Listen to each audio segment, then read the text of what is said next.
12వ వచనం చదువుకుందాం. లేవీకాండం 6, 12, 13.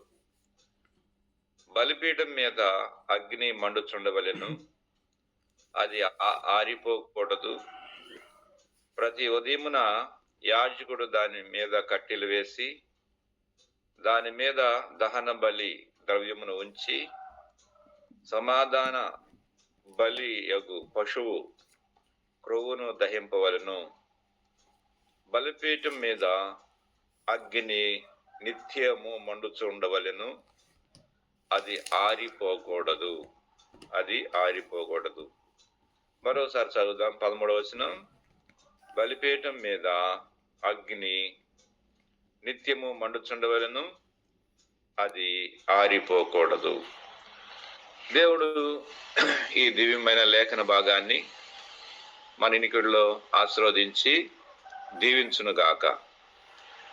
దేవుడి భాగాన్ని మన మధ్యలో మనందరి కొరకై అభిషేకించి దేవుడు ఆయన దీవించి ఆశీర్వదించునుగాక.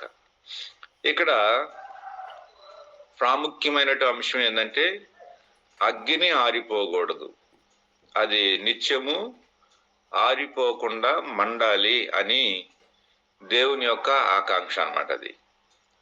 కాబట్టి బలిపీఠం మీద అగ్ని మండుచుండవలెను, అది ఆరిపోకూడదు, అది నిత్యము మండుచూ ఉండవలెను అన్నమాట. అది నిత్యము మండుచూ ఉండవలెను. అయితే అది నిత్యము మండాలి అని అంటే ఏం చేయాలంటే అక్కడే చెప్పాడు, దానికి సంబంధించినటువంటి యాజకులు ఉన్నారు. మరి దానికి సంబంధించినటువంటి వారు బలిపీఠం మీద పరిచర్య చేసేవారు ఉన్నారు. వారు చేసే పరిచర్య ద్వారా అది నిత్యము మండుచూ ఉండాలని దేవుడు మరి. కాబట్టి మండుచుండాలంటే ఏం చేయాలి వారు అని అంటే లేవీకాండంలో నుంచి 1వ అధ్యాయం 7వ వచనంలో చదివితే ఇక్కడ ఒక మాట ఉంది. యాజకుడైన అహరోను కుమారులు బలిపీఠం మీద అగ్ని ఉంచి ఆ అగ్ని మీద కట్టెలను చక్కగా పేర్చవలెను. అగ్ని మండాలంటే అహరోను కుమారులు ఏం చేయాలి? మరి అహరోను కుమారులు బలిపీఠం మీద అగ్ని ఉంచాల, నిప్పు అనేది ఉండాలి. ఆ నిప్పు మీద ఏముండాలి? కట్టెలు చక్కగా పేర్చబడి ఉండాలి. ఆ అగ్ని మీద కట్టెలు అనేవి చక్కగా పేర్చబడి ఉండాలి. కాబట్టి అగ్ని ఉంచి ఆ అగ్ని మీద కట్టెలు చక్కగా పేర్చితే అది నిత్యము మండుతూ ఉంటది. అది మండుతూ ఉండేటువంటి మరి విధానం అన్నమాట అది. సరే, ఎప్పటి వరకు మండాలి? అది ఎంతవరకు మండాలి అని అంటే లేవీకాండం 6వ అధ్యాయము 9వ వచనం చదివితే, లేవీకాండం 6వ అధ్యాయం 9వ వచనం చదువుతున్నాను. 8, 9 వచనం. మరి యెహోవా మోషేకి ఇలాగ సెలవిచ్చెను, నీవు అహరోనును అతని కుమారులతోనూ ఇట్లనము, ఇది దహన బలిని గుర్చిన విధి. దహన బలి ద్రవ్యమును ఉదయము వరకును రాత్రి అంతయు బలిపీఠం మీద దహించబడును. బలిపీఠం మీద అగ్ని దాన్ని దహించుచుండును. ఎప్పటి వరకు అని రాయబడింది ఇక్కడ? ఉదయము అంతయు, ఉదయము వరకును రాత్రి అంతయు. చక్కగా రాశాడు ఇక్కడ. అర్థమైంది ఎట్లా? ఉదయం అంతా ఉండాలి, ఆ ఉదయం వరకు, అది రాత్రి అంతయు కదా. రాత్రి స్టార్ట్ చేస్తే అది తెల్లారే వరకు అది అలానే ఉండాలి. మళ్ళా వచ్చేంత వరకు ఉదయాన్నే మళ్ళీ వస్తాడు ఆడికి బలిపీఠం దగ్గరికి. కాబట్టి ఆ యాజకులు మరలా తిరిగి వచ్చేంత వరకు అది మండుతూనే ఉండాలి, అది ఆరిపోకూడదు. కాబట్టి ఎన్ని కట్టెలు అయితే ఉదయం వరకు అవి ఉపయోగపడతాయో అన్ని కట్టెలు చక్కగా పేర్చి అది తెల్లవారుదులు కూడా మండుతూ అది ఉదయం వరకు కూడా మండేటట్టుగా చూసుకోవాలి. ఆ శ్రద్ధ తీసుకోవాలి వారు అన్నమాట. సరే, ఇలాగ మండటం వలన ప్రయోజనం ఏముంది? ఎందుకు చెప్పాడు ఈ విధానం అంటే లేవీకాండం 9వ అధ్యాయము 14వ వచనంలోకి వెళ్దాం. లేవీకాండం 9వ అధ్యాయము 14వ వచనంలోకి వెళ్తే ఇక్కడ చూడండి ఏం జరిగిందో. 23వ వచనం 24వ వచనం చదువుదాం. మోషే అహరోనులను ప్రత్యక్ష గుడారంలోనికి పోయి వెలుపలకు వచ్చినప్పుడు ప్రజలను దీవింపగా యెహోవా మహిమ ప్రజలందరికీ కనబడెను. యెహోవా సన్నిధి నుండి అగ్ని బయలువెళ్ళి బలిపీఠం మీదను దహన ద్రవ్యముల మీదను క్రొవ్వు మీదను కాల్చివేశాను. ప్రజలందరూ దానిని చూసి ఉత్సాహధ్వని చేసి సాగిలపడిరి. ఇక్కడ ప్రజలందరూ దానిని చూసి ఉత్సాహధ్వని చేసి సాగిలపడిరి అంటే ఆరాధించరి, దేవుణ్ణి ఆరాధించరి. ఆరాధించుట్లో ఉన్నటువంటి ఆనందం, సంతోషం అనేది మరి అక్కడ కూడా లేదు. కాబట్టి ప్రార్థించుట, ఆరాధించుట, దేవుని స్తుతించుట, మహిమపరచుట, ప్రజలందరూ అది చూసి ఉత్సాహధ్వని చేసి సాగిలపడినటువంటి అనుభవం ఇక్కడ చూస్తున్నాం. సంతోషం అనేది కనపడుతుంది ఇక్కడ, ఉత్సాహధ్వని అన్నమాట. కాబట్టి మనలో సంతోషము, ఉత్సాహధ్వని, ఆనందము మనం ఉండాలి అంటే అది నిత్యము ఆరిపోకూడదు అన్నమాట. ఆరిపోకూడదు ఉండాలన్నమాట. కాబట్టి అది మరి మండుచూ ఉండాల్సిందే అన్నమాట. అందుకని మరి ఇలాంటి మండే జీవితం మన జీవితంలో ఉండాలనేటువంటిది, మనం దేవుని కొరకు, ఆయన కార్యాల కొరకును మనము మండేటువంటి వారుగా ఉండాలి, కానీ ఆరిపోకూడనటువంటి పరిస్థితి మనలో రాకూడదని ప్రభు సెలవిస్తున్నాడు. చూడండి, యోహాను సువార్త 5వ అధ్యాయంలో ఇక్కడ యోహాను గురించి చక్కని మాట రాయబడింది. 35వ వచనం, 5:35. అతడు మండుచు ప్రకాశించుచున్న దీపమై ఉండెను.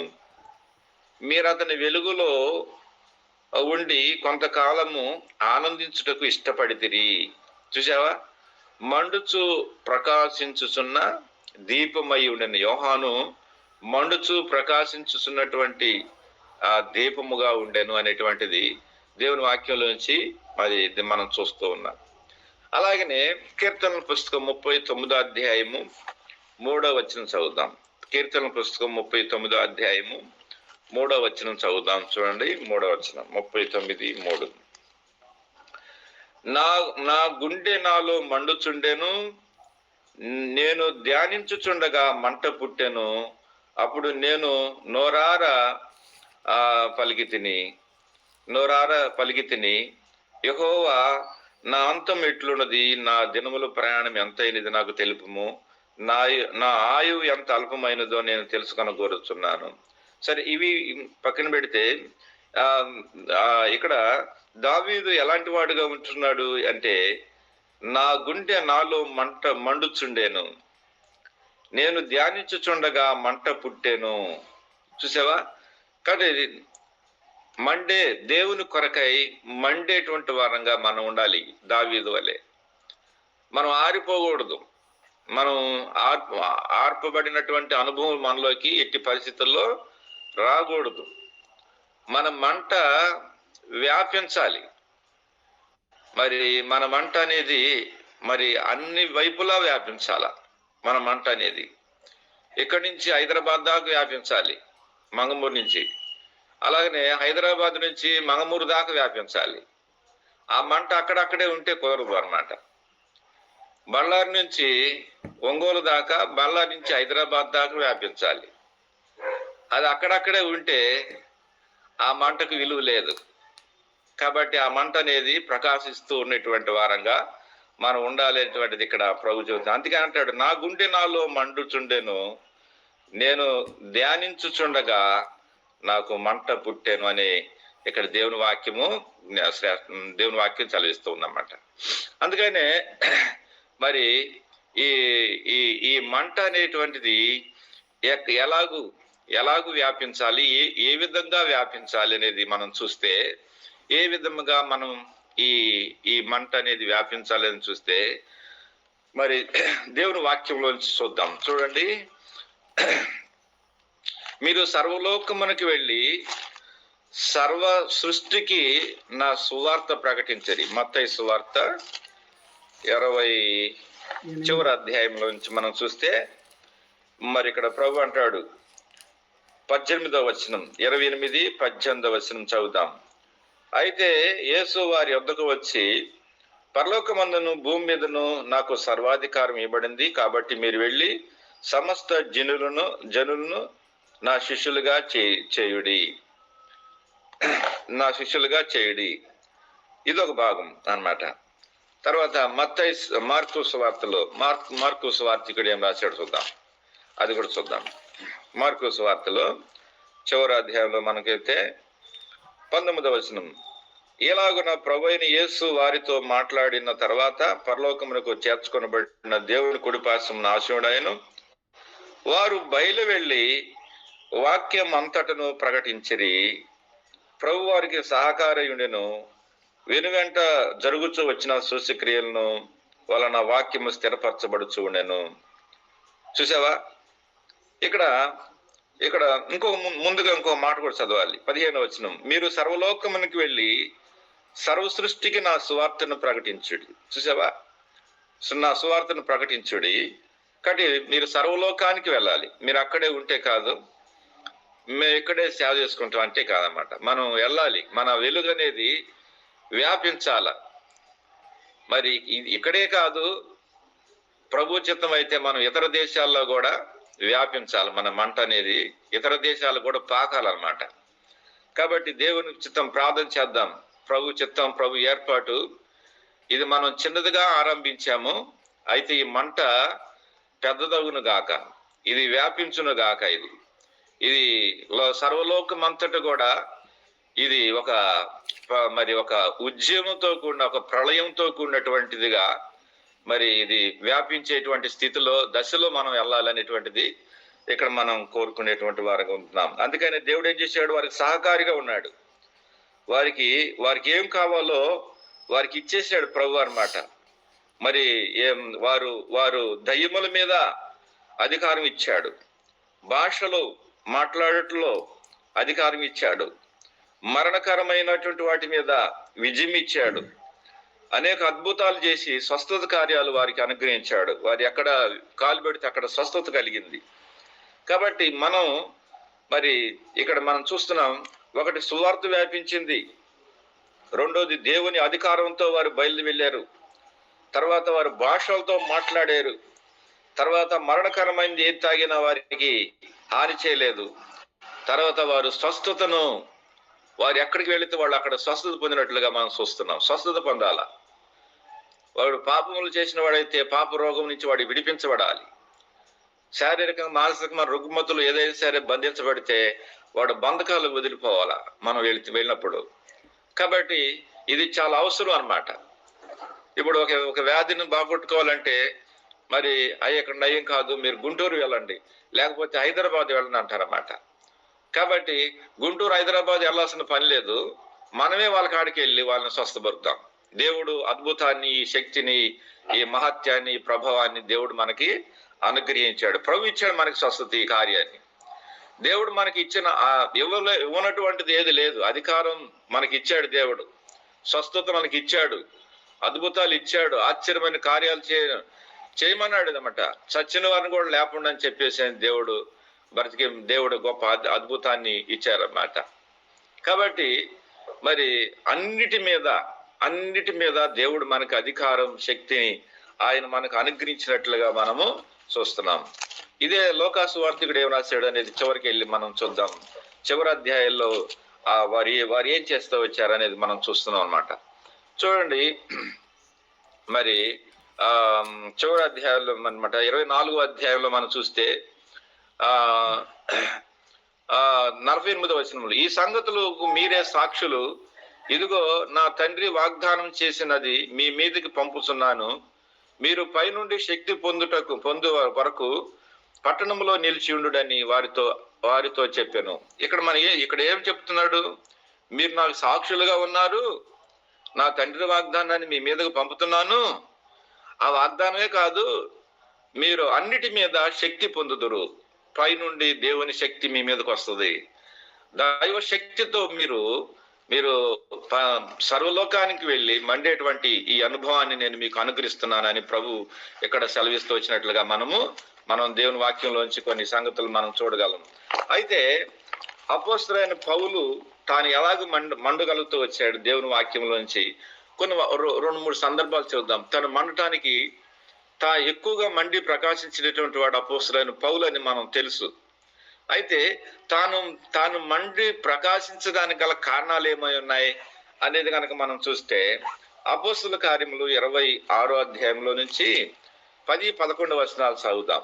అపోస్తలుల కార్యములు 26వ అధ్యాయము 10-11 వచనాలు మనం చదువుదాం. చూడండి.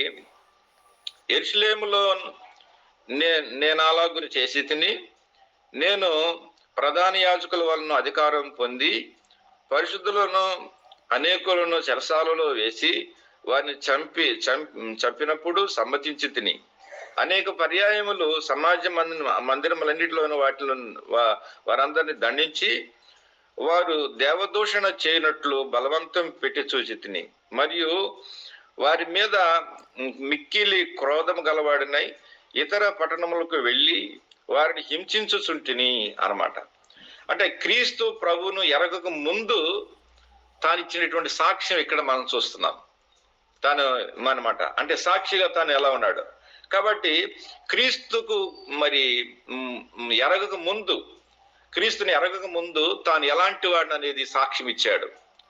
రెండవది, క్రీస్తును తెలుసుకోవటం గురించి సాక్ష్యం ఇస్తున్నాడు. ఇప్పుడు 12వ వచనం కానించి 12 నుంచి 16 వరకు చదివితే, ఇప్పుడు తాను క్రీస్తును ఎరిగిన తర్వాత క్రీస్తుని ఎలా తెలుసుకున్నాడు.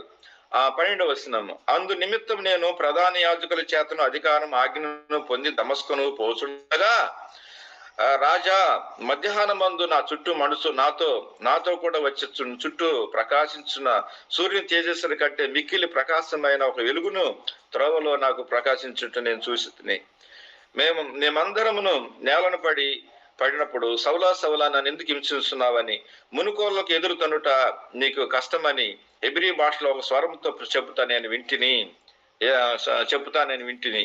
అని చెప్పేసి తన సాక్ష్యం చెబుతున్నాడు. ప్రభు తన సిలువ దగ్గర తాను పొందినటువంటి అనుభవాన్ని చెబుతున్నాడు. ప్రభువా, నువ్వెవడవని నేను అడగగా నీవు హింసించున్న యేసును అని చెప్పేసి నీకు కలగబో సంగతులను గురించి నేను పరిచారకుడుగా సాక్షినిగా నిన్ను నిలబడుటగా నేను కనబడి ఉన్నాను.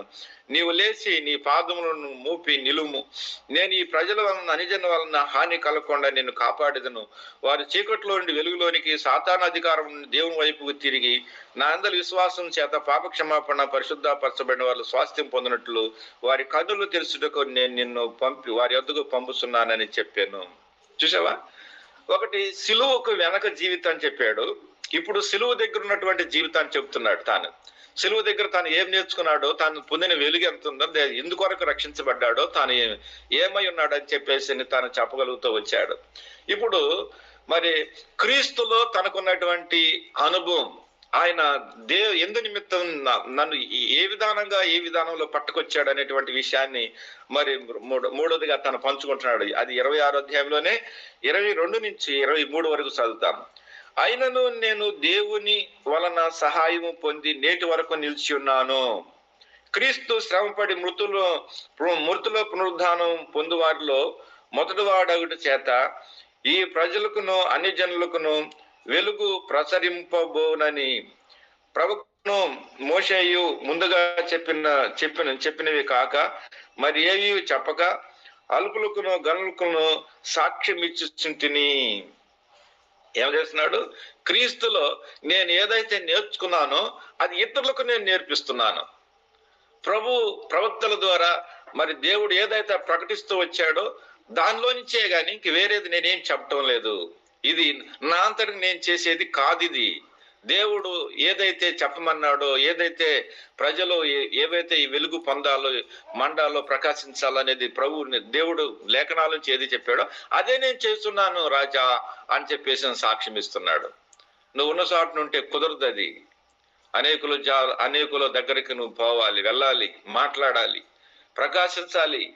కాబట్టి అపోస్తలుడైన పౌలు తాను ప్రకాశించినటువంటి విధానం ఇక్కడ చెబుతున్నాడు. క్రీస్తుకు ముందు జీవితము, తర్వాత సిలువ దగ్గర తాను ఏం పొందాడు, ఏం నేర్చుకున్నాడు, ఎలాంటి విధానంకి వచ్చాడు, తర్వాత క్రీస్తులో తర్వాత బలపడిన తర్వాత తాను ఏం చేస్తున్నాడు ప్రస్తుతం అనేది మొత్తం సాక్ష్యం ఇస్తూ ఉన్నాడు. మూడు రకాలుగా మనం చూస్తూ వస్తున్నాం అన్నమాట.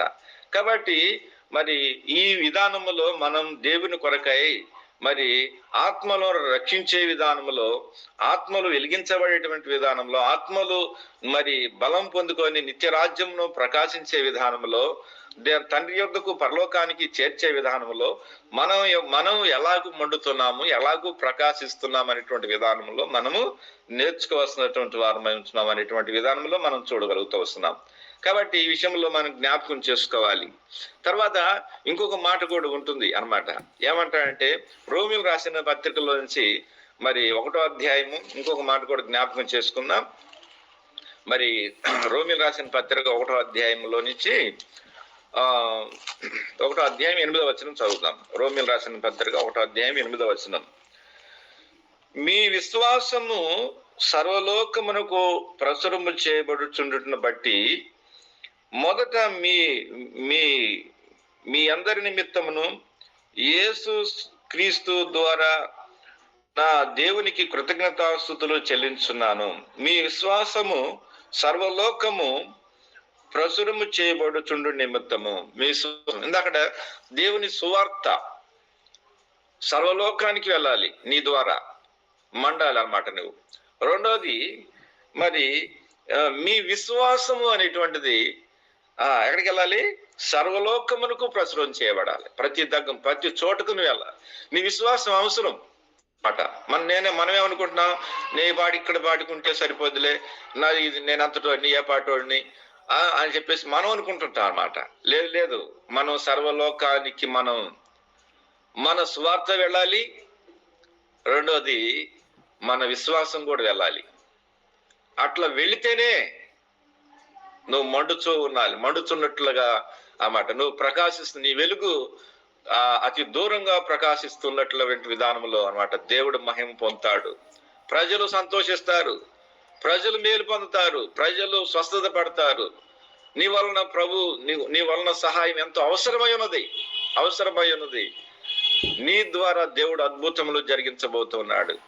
కాబట్టి అలాగూ దేవుడు మన వెలుగు, మన సాక్ష్యము, మన సువార్త, మన ఆత్మతో చేయబడుతున్నటువంటి కార్యాలు మరి ఇవన్నీ కూడా దేవుడు మన విషయంలో దేవుడు ఇవన్నీ చేయబోతున్నాడు అన్నమాట. కాబట్టి మరి దీనికి మరి ఎందుకు మనం సాక్ష్యం ఇవ్వాలి అనేది మనం చూస్తే అపోస్తుల కార్యంలో 1వ అధ్యాయం 8వ వచనం చూడండి. ప్రభు అన్నాడు, ఏమన్నాడు? దేవుని వాక్యం చూడండి అన్నమాట. 8వ వచనం. అయినను పరిశుద్ధాత్మ మీ మీదకు వచ్చినప్పుడు మీరు శక్తి నొందుదురు కనుక మీరు యెరూషలేములోను యూదయలోను సమరయల దేశముల అందంతటా భూదిగంతముల వరకు నాకు సాక్షులయ్యుందురని వారితో చెప్పిన. భూదిగంతముల వరకు మీరు నాకు సాక్షులయ్యుందురు. అలాగే సిద్ధపడాలి మనం. భూదిగంతముల వరకు మనం వెళ్ళేటువంటి వారుగా ఉండాలా. తర్వాత ఈ ఏర్పాటులో దేవుడు మనకు అనుగ్రహిస్తూ ఉన్నాడు. అంతేకాదు చూడండి, యోహాను సువార్త 15వ అధ్యాయం 27వ వచనం చదువుకుందాం. యోహాను సువార్త 15వ వాక్యము 27వ వచనం చదువుదాం అన్నమాట. 15:27 అన్నమాట. చూడండి, మీరు మొదటి నుండి నా యొద్ద ఉన్నవారు గనక మీరు నాకు సాక్ష్యం ఇస్తారు. చూసారు, నిరీక్షణ అంటే మొదటి నుండి మరి ఎవరైతే ఆయనతో ఉండి ఆయన నేర్చుకున్నారో, మరి ఎవరైతే ఆయనకు ప్రాముఖ్యత ఇచ్చినటువంటి వారుగా ఉంటున్నారో, వారు దేవుని యొద్ద ఉండి దేవుని సంగతిలో నేర్చుకున్నటువంటి వారు ఖచ్చితంగా సాక్ష్యం ఇవ్వకుండా వారు ఉండలేరు.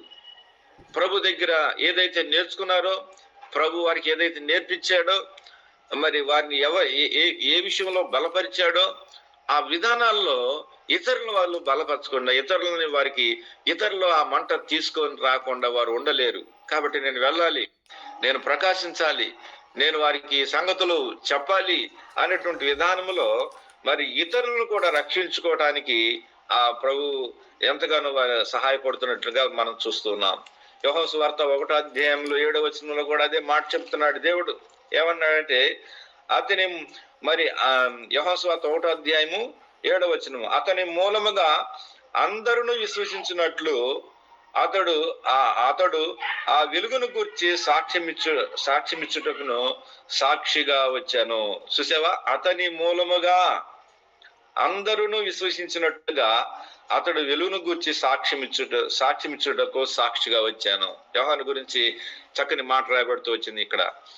కాబట్టి దేవుని గురించి మనం సాక్ష్యం ఇవ్వాలి. అనేకులు దేవుని వెలుగు దగ్గరకి అనేకులు రావాలా. దేవుని వెలుగు ఆ సత్యమయం ఏమైనదో అనేకులు తెలుసుకోవాలా. కాబట్టి అందుకనే మరి అతని మూలముగా అందరు విశ్వసించినట్లుగా